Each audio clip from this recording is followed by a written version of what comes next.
আসসালামু আলাইকুম। আপনারা যারা ১৯তম শিক্ষক নিবন্ধন পরীক্ষার জন্য প্রস্তুতি নিতে যাচ্ছেন, তো আপনাদের জন্য আজকের ভিডিওটি।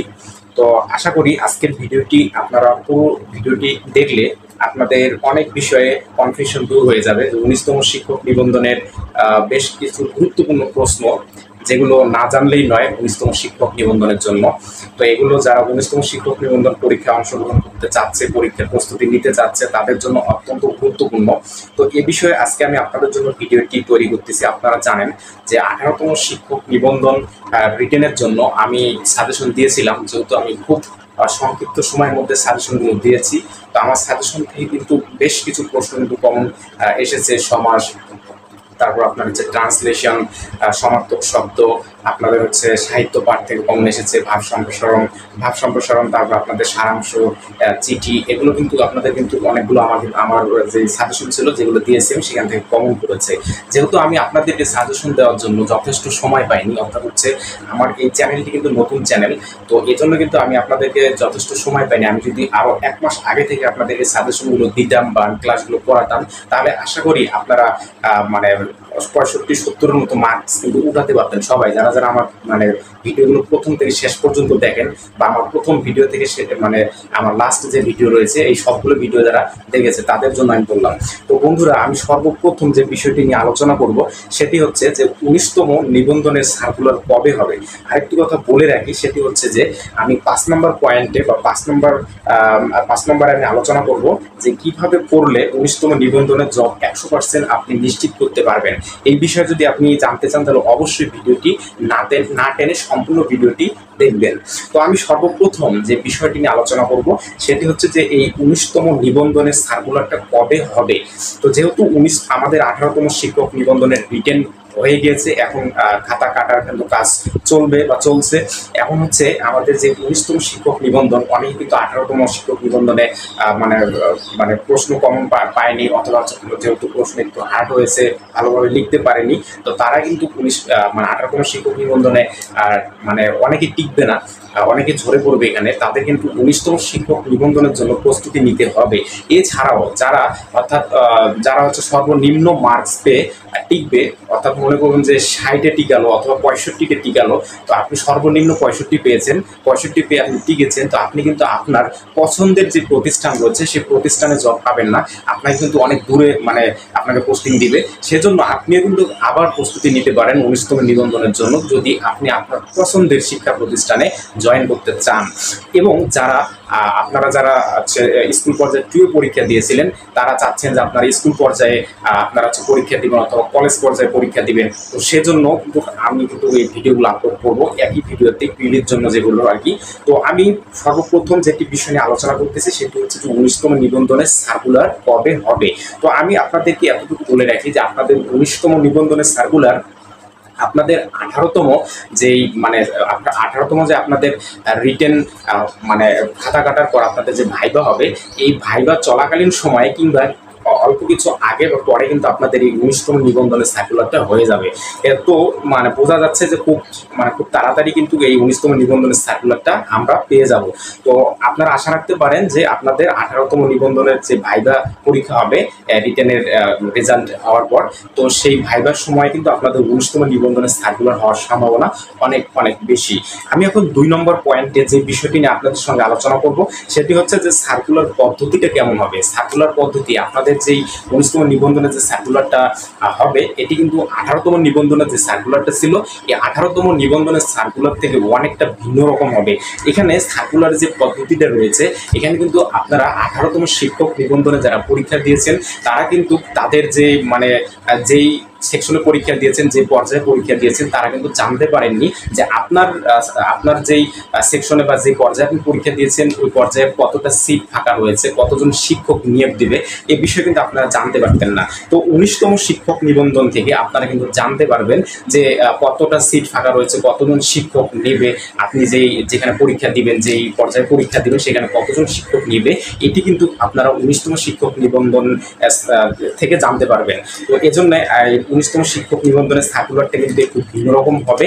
তো তো এখানে আরেকটি বিষয় যেটি হচ্ছে সেটি হচ্ছে যে আপনাদের যেই হচ্ছে সনদ প্রথা রয়েছে, এই সনদ প্রথাটি কিন্তু এখানে থাকবে না। 19তম নিবন্ধন থেকে কিন্তু সনদ প্রথাটা উঠে যাবে, তারা রাখবে না। তো আরেকটি বিষয় সেটি হচ্ছে 3 নম্বরে, সেটি অনেক গুরুত্বপূর্ণ একটি বিষয় প্রশ্ন, সেটি হচ্ছে যে লিখিত বা রিটেন থাকবে কিনা।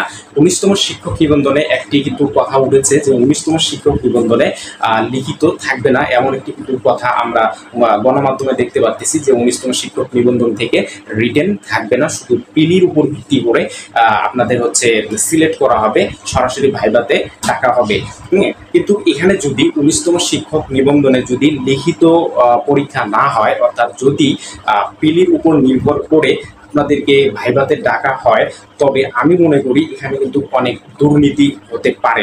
কারণ লিখিত পরীক্ষা এখানে দেখুন, স্কুল পর্যায়ে 2 বাদে এখানে আপনাদের কিন্তু কলেজ পর্যায়ে রয়েছে প্রভাষক পদে। তো প্রভাষক পদে আপনাদের যে মানে লিখিত ছাড়া শুধুমাত্র পিলির উপর নির্ভর করে একজন প্রভাষক হয়ে যাবে, এটা কিন্তু কোনোভাবে কাম্য নয়। তো আমি আমার দিক থেকে মনে করি সেটি হচ্ছে যে লিখিতটা যেন থাকে, তাহলে কিন্তু দুর্নীতি হবে না। জানেন এখন কিন্তু সকল চাকরি সেকশনে কিন্তু দুর্নীতি ঢুকে পড়েছে। তো এজন্য লিখিতটা যদি থাকে তাহলে কিন্তু আপনাদের জন্য ভালো হবে। তো আমিও আশা করি যেন লিখিতটা থাকে। আর যদি লিখিত না থাকে, পিলির উপর নির্ভর করে যদি আপনাদেরকে ভাইভাতে ডাকা হয়, সেক্ষেত্রে কিন্তু আপনাদের মার্কস যেটি রয়েছে, অর্থাৎ আপনাদের পাস মার্ক যেটি রয়েছে, তো পাস মার্ক পেয়ে কিন্তু আপনাদের চাকরিতে হবে না। আমি বিষয়টিতে আলোচনা করতেছি এখন এই 4 নম্বর পয়েন্টে, সেটি হচ্ছে যে পিলির পাস মার্ক কেমন হবে, পিলির জন্য পাস মার্ক কেমন হবে। এই বিষয়ে আমি যেটি আপনাদেরকে বলবো সেটি হচ্ছে, যদি আপনাদের 19তম শিক্ষক নিবন্ধনে আপনাদের রিটেন থাকে, অর্থাৎ লিখিত পরীক্ষা যদি হয়, তাহলে কিন্তু আপনাদের এই পিলির যে পাস মার্কটা, এটি কিন্তু আপনাদের, আমি যতটুকু জানতে পেরেছি, গত মানে যখন 18তম শিক্ষক নিবন্ধনের সার্কুলার প্রকাশ হয়েছিল, তারপরে কিন্তু এনটিআরসি এর কর্তৃপক্ষ থেকে এমন একটি কথা উঠেছিল যে পিলির জন্য পাস মার্ক 19তম শিক্ষক নিবন্ধনে 50 করার কথা একটাই উঠেছিল।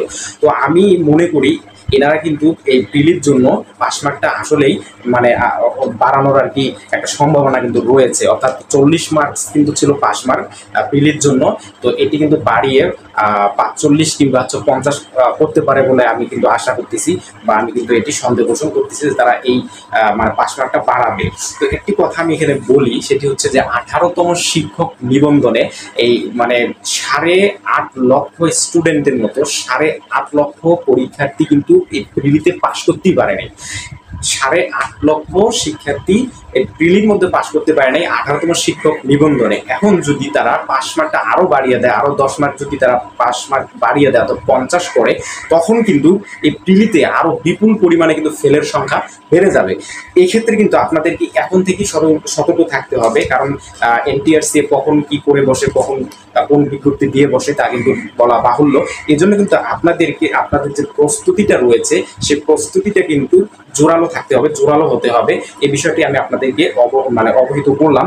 আরেকটি বিষয় আমি বলি, সেটি হচ্ছে 5 নম্বর পয়েন্টে যেটি আমি কথা বলবো, সেটি হচ্ছে যে কিভাবে পড়লে আপনারা 19তম নিবন্ধনের জব 100% নিশ্চিত করতে পারবেন। কিভাবে আপনারা পড়াশোনা করলে, কোন বইগুলো পড়াশোনা করলে বা কোন বইটি পড়লে আপনারা 19তম শিক্ষক নিবন্ধনে, যারা 18তম শিক্ষক নিবন্ধনে গাফিলতির কারণে যারা একটু পড়াশোনার মধ্যে যারা একটু গাফিলতি করেছিলেন বা ঢিলা দিয়েছিলেন, যারা হচ্ছে আপনারা 18তম শিক্ষক নিবন্ধনে টিকতে পারেননি, মানে প্রিলিতে টিকতে পারেননি, কিংবা রিটেনে যারা এসেছিলেন, রিটেনে খারাপ পরীক্ষা দিয়েছেন, তাদের উদ্দেশ্যে আমি যেটি বলবো সেটি হচ্ছে, এবং যারা 19তম শিক্ষক নিবন্ধনে মানে প্রিপারেশন নিচ্ছেন আবারও দেওয়ার জন্য, যারা স্কুল পর্যায়ে 2 এ চান্স হবে কিন্তু স্কুল পর্যায়ে কিংবা কলেজ পর্যায়ে যাওয়ার জন্য পরীক্ষা দিবেন, কিংবা আপনার ভালো প্রতিষ্ঠানে, আপনার পছন্দের প্রতিষ্ঠানে যাওয়ার জন্য আপনি আবারও পরীক্ষা দিবেন মার্কস বেশি উঠানোর জন্য, সেই ক্ষেত্রে আমি আপনাদেরকে যেটি বলবো সেটি হচ্ছে যে আপনারা মানে অনেক বই পড়বেন না। আমি আপনাদেরকে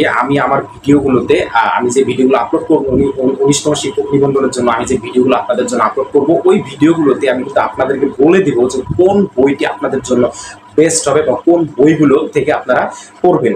এটি কিন্তু আমি আপনাদেরকে বলে দেওয়ার চেষ্টা করব।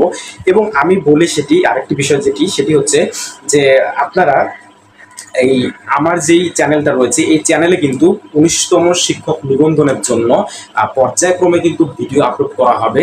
যারা 19তম শিক্ষক নিবন্ধনে 100% জবকে নিশ্চিত করতে চান তারা আমার ভিডিওগুলো যদি প্রথম থেকে শেষ পর্যন্ত, আমি যে ভিডিওগুলো আপলোড করব পরীক্ষার আগ পর্যন্ত, এই ভিডিওগুলো যদি যারা দেখে বা দেখবেন তাদের আমি মনে করি বই ছাড়াও তারা চান্স হয়ে যাওয়ার সম্ভাবনা থাকে অনেক বেশি, বই না পড়ে। কারণ আমি আপনাদেরকে যে সাজেশনগুলো দিব 8-10টা বই অ্যানালাইসিস করে আমি আপনাদের জন্য সাজেশনগুলো তৈরি করি।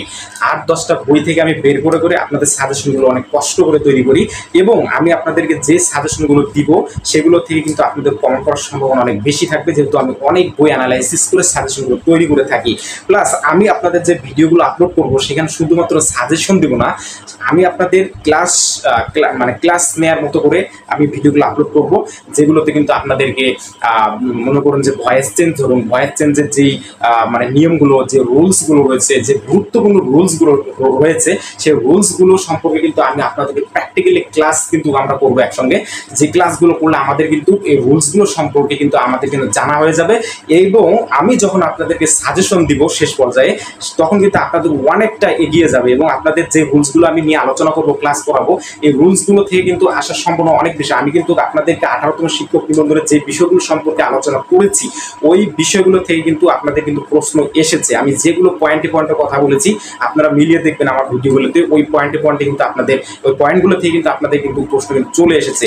আমি আপনাদেরকে বলেছিলাম যে ট্রান্সলেশন সরাসরি যদি কমন না পান আপনারা কিন্তু স্বাধীনতা থেকে কমন পেতে পারেন, আপনারা শ্রম থেকে, আপনারা আপনাদের শিক্ষকতা, বই, পেশা, এগুলো থেকে কিন্তু আপনার ছাত্র জীবন, এগুলো থেকে কিন্তু আপনারা সততা, এইসব শব্দগুলো থেকে কিন্তু আপনাদের কিন্তু আসতে পারেন বলেছিলাম। দেখুন স্বাধীনতা থেকে কিন্তু ট্রান্সলেশন, প্যাসেজ ট্রান্সলেশন চলে এসেছে, এবং আমি আপনাদেরকে সেন্টেন্স ট্রান্সলেশন যেগুলো দিয়েছিলাম, একটি ভিডিও আমি সেন্টেন্স ট্রান্সলেশনে আপলোড করেছিলাম। আমি যখন দেখলাম যে আপনাদের এই যে বইটি রয়েছে, আপনাদের এই যে দিগদর্শন যে বইটি রয়েছে, আমি যখন দেখলাম যে দিগদর্শন বইয়ের মধ্যে ট্রান্সলেশন, সেন্টেন্স ট্রান্সলেশন খুব ভালোভাবে দেয়া নেই, তখন কিন্তু আমি আমার বিসিএস এর অনেক বই আমি কিন্তু অ্যানালাইসিস করা শুরু করলাম, এবং আমি 1 থেকে 150টি দিয়েছিলাম, সম্ভবত 100টি কি 120টির মতো হবে এই ট্রান্সলেশন, আমি সেন্টেন্স ট্রান্সলেশন দিয়েছিলাম। এই 120-30টার মধ্যে কিন্তু আপনারা 3টা কমন পেয়েছেন সরাসরি, এবং আমি আপনাদেরকে আগেই বললাম যে আমি যদি আর একটি মাস যদি আপনাদেরকে আমি সাজেশন দেওয়ার জন্য কিংবা ক্লাস নেওয়ার জন্য সময় পেতাম, তাহলে আমি আপনাদের জন্য এমনভাবে ক্লাস নিতাম বা এমন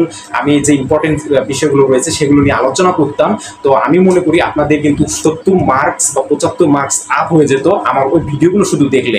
তো এই জন্য আমি আপনাদেরকে বলবো যারা 19তম শিক্ষক নিবন্ধনে প্রস্তুতি নেবেন তাদের উদ্দেশ্যে আমি বলবো যে তারা অবশ্যই আমার চ্যানেলটিকে সাবস্ক্রাইব করে রাখবেন। 19তম শিক্ষক নিবন্ধনে আপনাদের জন্য গুরুত্বপূর্ণ ভিডিও আপলোড হবে, যেগুলো আপনারা পড়লে আপনারা বই ছাড়াও কিন্তু চান্স পেতে পারেন। এবং আমি আরেকটি কথা বলি, সেটি হচ্ছে যে অনেকে কিন্তু অনেক পেজে কিংবা অনেক গ্রুপে কিন্তু অ্যাড করতে চাবে আপনাদেরকে, যে 500 টাকা কিংবা 1000 টাকা নিয়ে আপনাদেরকে বলবে যে 1000 টাকা দিলে আমাদের গ্রুপে আমরা অ্যাড করে নেব, আপনাদেরকে 100% কমন উপযোগী সাজেশন দেবো। এগুলোতে আপনারা কোনোভাবেই কান দেবেন না, আপনারা কোনোভাবেই টাকা আউল ফাউল জায়গায়, অজায়গায় আপনারা কিন্তু টাকা ইনভেস্ট করবেন না। আমি যেই ভিডিওগুলো আপনাদের জন্য আপলোড করব, যে ভিডিওগুলো আপনাদেরকে দিব, এগুলো পড়লে এবং আমি একটা বই আপনাদেরকে সাজেস্ট করে দিব, ওই বই থেকে আমরা রেগুলার ক্লাস করবো। যারা 19তম শিক্ষক নিবন্ধনে পরীক্ষা দিবেন আমরা রেগুলার ক্লাস করব, দেখবেন যে ওই ক্লাসগুলো আপনারা যদি করতে পারেন তাহলে অবশ্যই আপনাদের ভালো একটা মার্কস উঠানো সম্ভব হবে। এবং এবার যারা হতাশ হয়েছেন 18তম শিক্ষক নিবন্ধনে, এই হতাশাটা আপনাদের আর থাকবে না। যদি আপনারা 19তম শিক্ষক নিবন্ধনে আপনাদের যদি ইচ্ছা থাকে যে না আমি 19তম শিক্ষক নিবন্ধনে এবার শিক্ষক হতে চাই যেভাবেই হোক, তাহলে অবশ্যই আমি আপনাদেরকে বলবো আমার চ্যানেলের প্রত্যেকটি ভিডিও আপনারা ফলো করবেন, না টেনে দেখবেন। কারণ হচ্ছে আমি আমার ভিডিও করার মাঝে মাঝে কিন্তু গুরুত্বপূর্ণ কথাগুলো বলে থাকি, এই জন্য আপনারা ভিডিও টেনে দেখবেন না, পুরো ভিডিওটি দেখবেন। আমি 10 মিনিট 15 মিনিট কিংবা যদি আমি ক্লাসের ভিডিওগুলো নিই তাহলে হয়তো একটু লং হবে, 20-25 মিনিট হতে পারে। তো আপনারা যদি ভিডিওগুলো দেখেন, আমি মনে করি আমার ভিডিওগুলো যারা প্রথম থেকে শেষ পর্যন্ত দেখবে তারা অবশ্যই উপকৃত হবে। যারা 18তম শিক্ষক নিবন্ধনে আমার ভিডিওগুলো দেখেছেন প্রথম থেকে শেষ পর্যন্ত, আমি আশা করি তারা কিন্তু আপনারা আমার ভিডিও থেকে অনেকটা উপকার পেয়েছেন। যদি আপনারা আমার ভিডিওগুলো থেকে উপকার পেয়ে থাকেন তো অবশ্যই কমেন্ট বক্সে জানাবেন যে ভাইয়া হ্যাঁ আপনার ভিডিও থেকে আমরা উপকার পেয়েছি, উপকৃত হয়েছি। তো আমি আজকে আর কথা বাড়াবো না, এই 19তম শিক্ষক নিবন্ধনের জন্য আপনাদের আমি ক্লাস শুরু করে দেব।